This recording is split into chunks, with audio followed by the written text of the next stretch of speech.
hay obras de arte. El MoMA tuvo por primera vez una obra de inteligencia artificial que se llama Unsupervised, que es sin supervisión, que lo que hace es que tomaron todos los datos del MoMA y lo ponen ahí a alucinar en una pantalla de 7x7.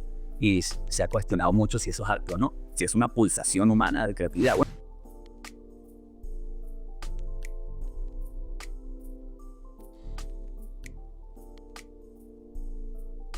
en su libro Creadores, el célebre historiador británico Paul Johnson analiza las vidas de grandes pintores, escritores y otros genios. De Chaucer a Durero y de Picasso a Disney, Johnson recorre 17 biografías a lo largo de siglos de creatividad artística. Basta la introducción para preguntarse qué impacto tendrá la inteligencia artificial, la generativa, por ejemplo, en la creatividad. Ideas como que el arte de la creación es casi un remedio para las enfermedades de la existencia, o frases como «somos felices cuando creamos, aunque lo hagamos humilde y discretamente», sugieren que no deberíamos tener una eventual muerte de la creatividad o la irrelevancia de esta y de los creadores en era digital. Esto vale aunque con unos cuantos clics podamos obtener no solo ideas para un producto o una presentación corporativa, o quizás una tarea escolar, sino también novelas, cuentos o poemas, muy rápido y a muy bajo costo. ¿Qué es exactamente la creatividad y qué la mueve? ¿Tendrá la inteligencia artificial un impacto decisivo en esta o en nuestros gustos? ¿Cómo podemos crear con ella sin poner en duda nuestro talento y nuestra originalidad? Más aún, ¿cómo puede la inteligencia artificial potenciar nuestra creatividad en lugar de anularla? Sobre estas interrogantes conversaremos hoy con Ángel Guimard, de Inteligencia de Negocios e Inteligencia de Mercados de EY. Bienvenidos a este nuevo episodio de ODD Talks, el podcast de los Objetivos de Desarrollo Digital de Fundación País Digital. Hola Ángel, bienvenido. Muchísimas gracias por estar con nosotros hoy. no, es un gusto estar hoy aquí y conversar un tema tan fascinante como la creatividad y la inteligencia artificial. Y Ángel, primero, algo que me intriga mucho, ¿de dónde sacas tú tanto material para tu Insal Separada y todas esas camisetas con mensajes inspiradores? Sí, bueno, primero es un hábito que tengo de buscar conocimiento y es parte de mi trabajo también y de poder sacar síntesis y eso lo comparto. Entonces es un sistema al final, que tengo un hábito que tiene un sistema. Y las poleras y las camisas me las hago yo. Yo hago las frases que quiero resaltar, mensajes que realmente quiero comunicar y las mando a estampar y las uso. ¿Y utilizas una distinta de acuerdo a tela que estás tratando de...? Sí, generalmente si tiene alguna resonancia la utilizo respecto al tema. Pero son mensajes que yo creo que son importantes resaltar. Bien, hay que... vamos a hablar hoy de inteligencia artificial generativa específicamente y de creatividad, ¿no? Y para poner las cosas como al inicio siempre aclarar conceptos, ¿qué es cada una? Es decir, la inteligencia artificial básicamente imita procesos de inteligencia humana para realizar ciertas tareas, ¿no? Por parte de máquinas. Mientras la inteligencia artificial generativa hay algo distinto ahí. ¿Cuál es la diferencia exacta entre este concepto general de inteligencia artificial básica y la inteligencia artificial generativa? Sí, llevándolo a la analogía humana, que es la vara que estamos usando para medirla. Antes los procesos eran de percepción, interpretación y hacía una predicción. Entonces esos procesos de tomar datos, información e interpretarlos y con ello tomar quizás una mejor decisión gracias a la predictibilidad de decir esta es la mejor producto, la máquina va a fallar en tal momento. Pero el momento de la inteligencia artificial generativa es cuando hay ese punto de inflexión que nos inquieta a todos porque empieza a generar contenido nuevo de cómo nosotros percibimos el mundo. Entonces ahora empieza a generar ese contenido del mundo, imágenes, sonido y lenguaje, donde el lenguaje es como nosotros como seres humanos pensamos. Entonces en nuestro sistema operativo le dicen. Los filósofos hablan de cómo nosotros construimos nuestro mundo a través del lenguaje y eso genera nuestras emociones y afecta a nuestro cuerpo también. Y es bueno hacer esta distinción, Ángel, porque pese a lo que pudiéramos creer, la inteligencia artificial no es muy nueva. Si estamos hablando antes de comenzar esta conversación que tiene unos 70 años más o menos, pero la generativa sí es como algo distinto, ¿no? Sí, claro. Y se habla sobre todo mucho desde el 2017 que se hace este paper que es como el punto de Transformer, que es la arquitectura más utilizada hoy día, que entonces nos permite ser mejores generando contenido. Porque la atención del algoritmo sabe dónde enfocarse y desde ese enfoque, que al final es una habilidad humana, de que es lo importante dentro de la nube de datos, permite entonces generar imágenes y texto que son muy similares al humano, porque tiene ese pequeño detalle de saber dónde poner la atención. ¿Y qué es la creatividad exactamente? Sí, la creatividad, bueno, hay mucha definición. por lo menos lo que yo creo que es lo que nos puede servir para la conversación. La creatividad humana, porque se puede decir que hay creatividad orgánica, creatividad en la materia, y la creatividad humana es un proceso cognitivo, no es un evento, es un proceso donde tú tienes captura de información, un proceso, un momento de incubación que puede estar en tu subconsciente y la generación de ideas. Y eso se resume en que tú tienes un patrón desde información o datos y entonces generas algo nuevo, novedoso, fuera de ese patrón. Y entonces tú dices, eso es creativo, eso es innovador, eso es algo nuevo. Esa es la creatividad. Y hay artistas y trabajadores de conocimiento que se tratan de especializar en esto para tratar de agregar valor porque es el pulso humano, ¿no? Así avanzamos, así logramos innovar desde el pensamiento creativo. Hay muchos que hablan pensar al revés también. Y esta conversación surge hace unos meses atrás, y básicamente es a partir de un libro que me pongo a leer, que de hecho publiqué, tenía algo sobre eso, que está acá, creadores de Paul Johnson, a ver dónde lo podemos mostrar. Un libro muy interesante, un clásico de este historiador británico, y justamente me dejó en mente al inicio, cuando le hacía la introducción, de qué es lo que mueve a los creadores, ¿no? Es decir, porque él comenta las vidas de personas que pasan adversidades, un Beethoven que se queda sordo, Toulouse-Lautrec con su enfermedad, es decir, Caravaggio tuvo problemas con la ley, es decir, y pese a eso, creaban, es decir, algo los movía, los impulsaba. Entonces, un poco mi conclusión que me quedó es que la inteligencia artificial quizás no va a acabar nunca con la creatividad. Puede mucho cambiar algunas cosas, pero lo que nos mueve, si lo que nosotros valoramos o queremos hacer, eso es distinto, ¿no? Sí, para preguntarte, justamente, que quiero mencionar esto para preguntarte lo siguiente. ¿Cuáles son los impactos que sí estás percibiendo de la inteligencia artificial en los procesos creativos, en la forma que tenemos de creer, de entender la creatividad? Sí. Bueno, a ver, nosotros hacemos pensamiento prospectivo de qué es lo que podría ocurrir, ¿no? Entonces yo creo que lo primero que tenemos que ver es que la inteligencia artificial generativa está siendo tan buena que quizás va a inundar nuestro entorno.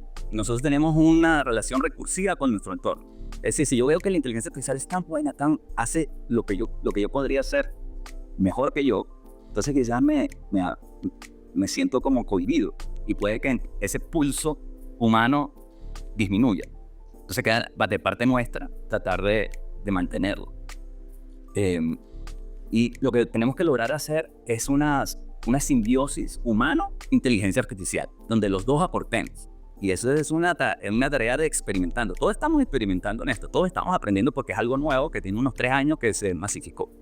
Y estamos viendo cómo lo incorporamos en las organizaciones, cómo lo incorporamos en el proceso creativo. Hay obras de arte. El MoMA tuvo por primera vez una obra de inteligencia artificial que se llama Unsupervised, que es sin supervisión, que lo que hace es que tomaron todos los datos del MoMA y lo ponen ahí a alucinar en una pantalla de 7x7. Y se ha cuestionado mucho si eso es arte o no, si es una pulsación humana de creatividad. Bueno, hay que ver quién es el que está detrás de la obra, ¿no? Entonces yo creo que pueden ocurrir muchas cosas. Uno, que nos veamos avasallados por esto y disminuya esa chispa humana que tú dices. La otra, que logramos tener una simbiosis con la máquina. Y por último, quizás entonces volvemos también a lo más básico, que apreciamos lo que está hecho 100% por los humanos. Y eso tiene más valor aún que lo que tiene algún tipo de intervención sintética. Entonces tienes varios escenarios hacia el futuro que podrían ocurrir. ¿Por cuál me destapo yo? Sería el de la simbiosis. Porque a mí me gusta tener un partner que sea capaz de procesar una cantidad de información alucinante, inconmensurable, ¿no? Eso. Bueno, eso me reafirma algo que pienso desde hace tiempo, que la tecnología en general y la inteligencia artificial y esta tecnología tan poderosa, lejos de facilitarnos la vida, viene a desafiarnos mucho más. O sea, porque siempre decimos, la inteligencia artificial viene a facilitar la vida, vamos a hacer las cosas más rápido, más fácil, muy bajo costo, ¿no? Pero en realidad viene a desafiarnos intelectualmente mucho más. Y ahí estoy en un punto un poco con lo que tú comentabas. Si efectivamente, cuando vamos a un museo, ¿no? y vemos por lo de Goya, vamos a una cata de vino, ¿no? O vamos, por ejemplo, o leemos una novela, ¿no? Incluso la leemos a veces con la voz, si la conocemos, ¿no? del autor, y pensamos en sus motivaciones, en tus cosas, ¿no? Entonces yo creo que hay una gran cuestión que va más allá de lo que la inteligencia artificial pueda llegar a ser, y es lo que nosotros queremos ser y queremos apreciar. Y que ahora justamente con eso, Ángel, ¿crees que sí puede haber un cambio cultural en nuestros gustos? Es decir, que a partir de esa idea, que pueda afectar la forma que entendemos, valoramos, apreciamos lo humano y también lo que es. Sí, yo creo que sí, porque como dijimos, y esto lo dicen los filósofos, de que hay una relación recursiva con nuestro entorno. Entonces, si hay una abundancia de contenido sintético, eso nos va a influenciar, nos va a hacer cambiar nuestra apreciación. Y los norteamericanos también dicen, content is king, o sea, el contenido es el rey. Si esto que está aquí me hace sentir como ser humano emocionado, me pone la piel de gallina, esta película que es sintética, funciona, ¿no? Y al final yo la voy a apreciar. Quizás lo que tenemos que lograr hacer, y ahí se habla de todo el tema de la regulación, de que logramos distinguir que es hecho por la computadora o tiene intervención de la computadora y que es 100% humano. Yo creo que es importante eso, porque entonces nos va a poder apreciar mejor nuestra vida, nuestro entorno, y entonces vamos a poder tener una mejor experiencia, más auténtica, más transparente, una transparencia. Entonces, y esto nos desafía porque también nosotros tendemos a descansar en la máquina por comodidad del ser humano, por su inteligencia, quiere trabajar menos y lograr más. Y la tentación de delegar. De delegar mucho. El cognitive offload, le llaman en inglés, que es dejar tareas cognitivas en la máquina, entregarle porque eso me facilita la vida. Y entonces, ¿qué es lo que ocurre? Hay una erosión de mis habilidades también. Y esto se ha visto en los pilotos. Los pilotos tienen la regulación de los pilotos de las naves aeronáuticas. Hay ciertas tareas que el piloto siempre va a hacer y se le pide que hagan para que mantengan sus capacidades al 100%. En caso que la máquina falle, ellos están a cargo de la aeronave. Claro. Entonces ellos tienen que mantener esas habilidades ahí y por eso se regula de que ellos no pueden tener delegar en la máquina ciertas actividades cuando despegan y cuando aterrizan, sobre todo, que son los momentos más críticos de un vuelo. Los famosos 8 minutos del despegue, 8 minutos antes de aterrizaje. Sí, entonces eso es muy importante y eso entonces queda una tarea de nosotros de autoobservación, de saber qué es lo que estoy entregándole a la máquina y entonces me está erosionando mis habilidades de pensar, mis habilidades de crear, mis habilidades de conversar incluso también. Entonces hay que tomar conciencia de qué le entregamos a la máquina y por qué se lo entregamos y cuándo se lo entregamos. Claro. Hay muchísimos desafíos, aparte de este, estamos hablando de aquel. Están los éticos, están varios, pero los sesgos es uno de los puntos. ¿Qué pasa con los sesgos? No solamente entonces buscamos algo y decimos, bueno, hay los sesgos que tiene la inteligencia artificial y me da cierta información que veo, pero ¿cuál es el desafío de eso en el proceso creativo? Sí, yo creo que en el proceso creativo se habla mucho de los sesgos que tienen los sistemas, de los datos, poco de los algoritmos, porque el algoritmo también tiene sesgos dependiendo del objetivo que tú le das. Pero cuando tú interactúas, lo que se habla menos y influye en el proceso creativo es el sesgo que tiene el ser humano en interacción con la tecnología, con esta herramienta.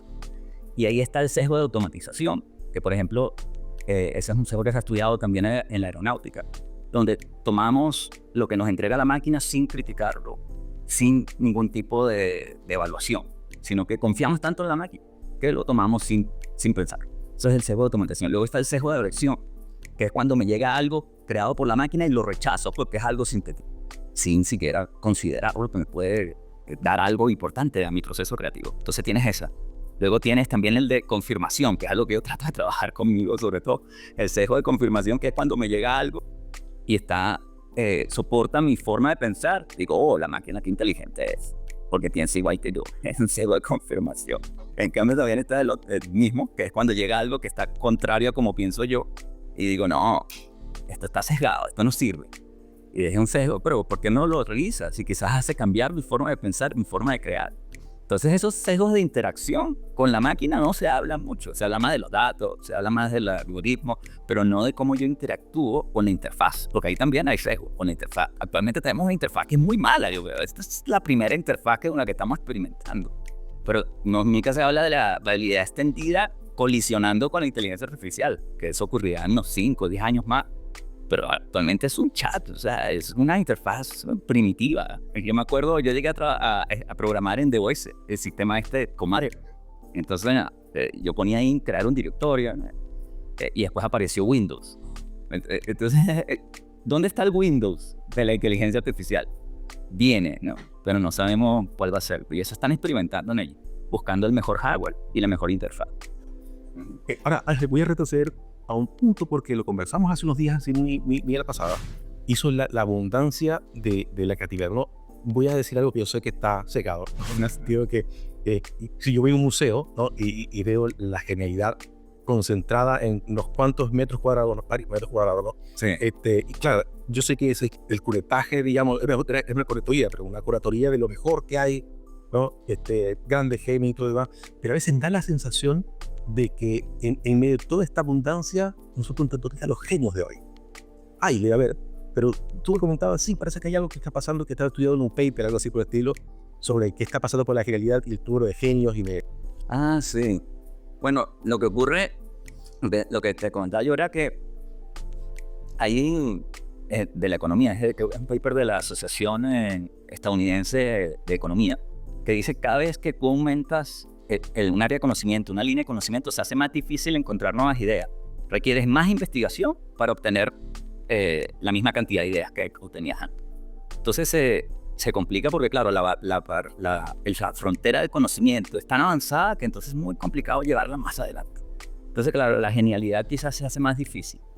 También yo creo que lo que ocurre es que hay una abundancia y eso le está pasando, por ejemplo, a Wikipedia. Wikipedia está luchando en contra del contenido sintético. Aproximadamente hay también otro paper que dice que el 50% actualmente de Wikipedia está generado por inteligencia artificial y están luchando para que eso no ocurra.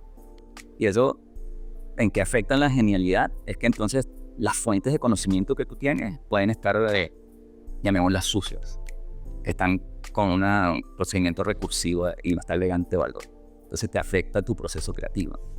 Y a mí me preocupa sobre todo el internet porque a mí me gusta mucho la web, la red. Tiene tanto conocimiento y ahora te permite buscar con estos sistemas inteligentes.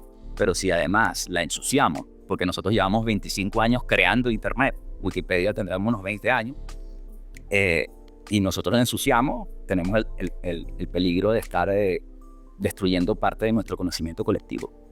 Buen punto. Y una de las palabras de moda, proxy, ¿no? Ya voy a hacer los proxy. Y siempre que dice, bueno, el desafío hoy es hacer los buenos proxy. Ahora, los proxy son instrucciones y las instrucciones son algo muy antiguo. Si damos instrucciones a las personas desde hace siglos, desde toda la vida, probablemente que somos seres humanos, ¿no? ¿Cuál es lo diferente acá? ¿No? Pareciera obvio, pero hay desafíos especiales de dar esas instrucciones a una máquina. Sí, específicamente, bueno, primero yo creo que tenemos que incluso trabajar cómo damos instrucciones a los seres humanos. Nosotros tenemos que aprender mucho el uso del lenguaje. Ahora, cuando llevamos a la máquina, tenemos ahora, que también ocurre con los seres humanos, pero ahora con la máquina, es que ahí tenemos que no solo entender cómo damos instrucción, sino tenemos que entender cómo funciona la máquina y cómo la recibe. Entonces hay una metaconocimiento, no solo el conocimiento de la tarea que le tengo que entregar, sino el conocimiento de la máquina de cómo va a procesar esa tarea. Entonces esa es una barrera. La otra barrera es que actualmente el prompt es solo texto o solo voz, pero no hay esa interacción que tenemos, por ejemplo, tú y yo aquí. La máquina en el futuro sí ya le están colocando video, es decir, que me va a poder ver mis gestos, y cuando yo le diga haz esto o procesa esto, va a poder ver mis gestos manuales de mi cuerpo. Pero actualmente el prompt es solo texto, solo lenguaje. Entonces también la máquina tiende a tomar solo el significado literal del lenguaje. Entonces hay varias barreras. Primero es el uso del lenguaje, que no solamente con las máquinas, sino con los seres humanos, de cómo poder comunicarnos mejor. Ahora, cómo comunicarnos mejor con las máquinas, entender la máquina, cómo procesa esa información. Y la barrera de que la máquina procesa la información de manera literal y no ve todos los otros puntos de información que generalmente entregamos cuando hablamos con seres humanos, que son todos el tono, el movimiento del cuerpo. Eso, por eso es tan complicado. Y además no solo eso, la variabilidad, eso no lo hablamos, es un tema técnico, de que uno de los secretos más guardados es que nadie sabe cómo funcionan bien estos sistemas, son probabilísticos, tú le das un prompt de esta forma y después le das un prompt de esta otra forma y resulta que que tú creías que no iba a funcionar, que es completamente incoherente, funciona mejor que el que tú creías porque entonces como no sabes por qué funciona así y están investigando de por qué funciona y no, y no se sabe porque es probabilístico y es una caja negra, ¿no? Que no sabemos cómo funciona el algoritmo, cuáles son los perezos, etc. Entonces, bueno. Hace un momento también decías que te gusta mucho la idea de la dupla humanos más máquinas. Sí. Y ya habíamos comentado que la inteligencia artificial probablemente lejos de facilitarnos las cosas en términos absolutos nos está desafiando mucho, ¿no? Nos está desafiando lo intelectual y lo ético, tenemos que cada vez ser mejores, ¿no? Y ella, mi pregunta va en medio de esta tentación de que deleguemos tantas cosas, ¿cómo logramos que la inteligencia artificial amplifique lo mejor de nosotros, ¿no? Y sobre todo, ¿cómo hacemos que amplifique, potencie nuestra creatividad, la originalidad? ¿Cómo lo ves tú desde tu perspectiva? Sí, yo creo que nos tenemos que enfocar más en aumentar que en sustituir. Y bueno, ahí todo también una línea de investigación en esta área que es de Acemoglu, que es el Premio Nobel de Economía. Él tiene una línea de investigación que él habla de la automatización o automation, la más o menos automatización, que es sustituir.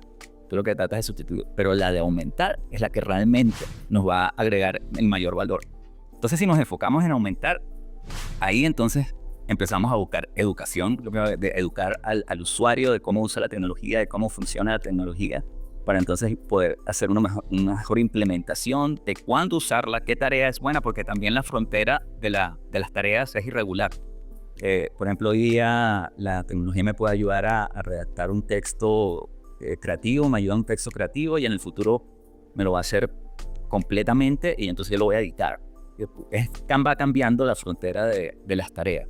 Entonces tenemos que saber qué tareas podemos entregarle, qué tareas hacemos en conjunto y qué tareas mantenemos con los seres humanos. Porque ahí hay límites éticos y morales que tenemos que definir cada sociedad, cada organización, de qué es lo que se mantiene con el ser humano, un diagnóstico médico, quizás también una decisión legal, tipos en un proceso productivo, algo que tenga riesgo, una vida humana, también que esté siempre un humano dentro del lazo. Ese tipo de límites también tenemos que mantener como seres humanos para que también sea, desde un punto de vista global, la decisión de tomar o no una vida humana, ¿no? También se habla de las armas autónomas. Entonces, esos son para entender lo que es la ética y la moral y de cómo decidimos qué tareas le entregamos y qué tareas no le entregamos a la máquina. Ese punto de inmoler, se llama como el resto de nadie, de Paul Scharrer, de armas autónomas, es súper interesante. Así que terminé. Y solamente para ya cerrar esto, hay toda una preocupación con brechas sociales, desigualdades, de que pueda producir todo este tipo de tecnología, ¿no? ¿Cómo lo ves tú? Y si es que eso justificaría ponerle límites o tomar ciertas medidas. Sí, existen brechas de acceso y de alfabetización. Entonces nosotros tenemos que disminuir esas brechas para que la tecnología sea mejor, podamos aumentar, enfocarnos en el aumentar nuestra capacidad. Eso es muy importante. Y lo otro también, hay distintas investigaciones que se han dado que se cree que, bueno, depende del contexto, pero generalmente cuando incluyes la inteligencia artificial generativa, equipara hacia arriba a los que saben hacer tareas, a los que no saben hacer muy bien una tarea los lleva hacia arriba, y hay otras también investigaciones que muestran que los que se benefician más son el 20% superior o el 30% superior, que son los que mejor hacen la tarea. Y los que no saben hacer muy bien las tareas quedan rezagados. ¿Por qué? Porque el que sabe más hacer uso del conocimiento es el que está arriba del 20% y por lo tanto se beneficia más. Entonces hay evidencia contraria a los dos ámbitos. Por lo tanto es importante saber y experimentar y conocer en qué momento está equiparando hacia arriba y en qué momento está beneficiando más a los que están arriba en el conocimiento. Y se ha visto. Y ahí como último que me recordé esta investigación eran científicos generando ideas. Se beneficiaban más los científicos que tenían más experiencia, pero después decían que como automatizaban el 50% de sus tareas, el 82% se sentían con poca satisfacción de su trabajo. Decían que ya no me siento tan lleno con lo que hago, porque la máquina está haciendo el 50% de mis tareas. Entonces quizás tienen que ponerse creativos y conseguir qué más los hace sentirse plenos en su trabajo, ¿no? Ahí podríamos pasar acá horas hablando sobre, pero se nos acaba el tiempo, así que muchísimas gracias por esta fascinante, interesantísima conversación para entender mucho más sobre la inteligencia artificial creativa y la creatividad. Sí, ha sido un gusto. Bien, hasta aquí hemos llegado hoy y los esperamos en los próximos episodios de los OD Talks.